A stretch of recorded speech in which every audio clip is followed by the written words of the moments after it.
ছোট মিয়া, আরে চলেন তো চলেন, কেউ দেখলে কিন্তু ঝামেলা আছে। আরে চলেন তো, কি শুরু করছে এনে? আরে চলেন না।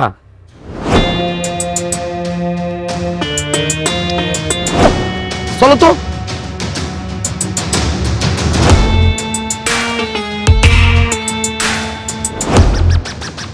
আরে দেখলে কি হইব অবস্থা? আরে চলো তো। বাস, ফুলের টপ। 1 মিনিট। আচ্ছা, একটা নতুন জিনিস কিনছি, বুঝছস? দেখাইতে আইছি। 8টা বিচি আছে, 8টা। আজকাল যে কোনো একটারে বইটা দিয়ে যাবো। আর দেখবি কি দেখতে চাস? হ্যাঁ, দেখাইতেছি।